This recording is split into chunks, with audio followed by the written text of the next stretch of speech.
Bonjour, ici Clément Koulibaly, j'espère que vous allez bien. Comment être plus sage? Ou voulez-vous être plus sage? Qui peut se targuer de ne pas avoir besoin de sagesse? Aujourd'hui, plus que jamais, nous avons besoin d'avoir une bonne dose de sagesse. Savez-vous qu'au temps de la Bible, les gens n'avaient pas la même vision du succès qu'aujourd'hui?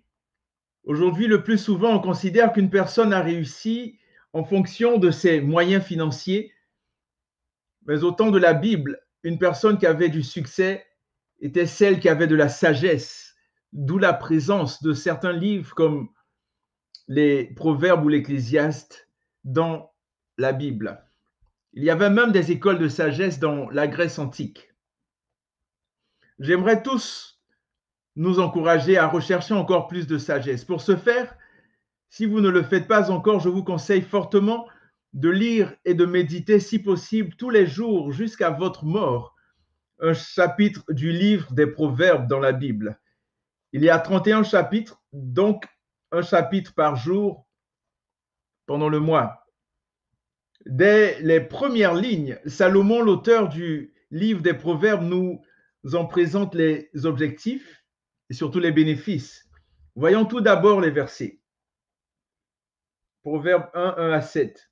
Proverbe de Salomon, fils de David, roi d'Israël, pour connaître la sagesse et l'instruction, pour comprendre les paroles de l'intelligence, pour recevoir l'instruction du bon sens, justice, équité et droiture, pour donner aux simples de la prudence, aux jeunes hommes de la connaissance et de la réflexion. Que le sage écoute et il augmentera son savoir, et celui qui est intelligent acquérera l'art de se conduire pour comprendre un proverbe ou une sentence, les paroles des sages et leurs énigmes. La crainte de l'Éternel est le commencement de la connaissance. Les insensés méprisent la sagesse et l'instruction. Proverbe 1, versets 1 à 7. Voyons un peu plus en détail les objectifs.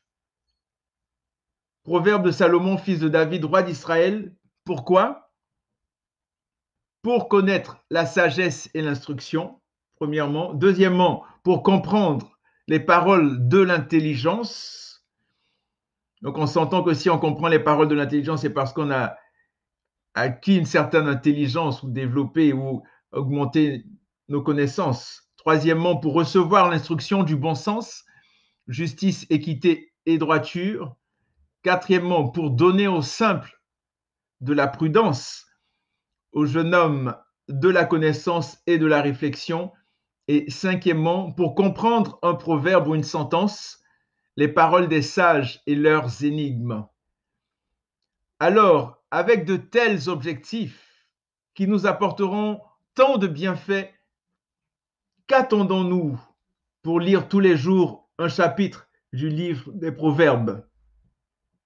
Que le Saint-Esprit, qui est l'esprit de sagesse, nous remplisse tous de sa sagesse divine.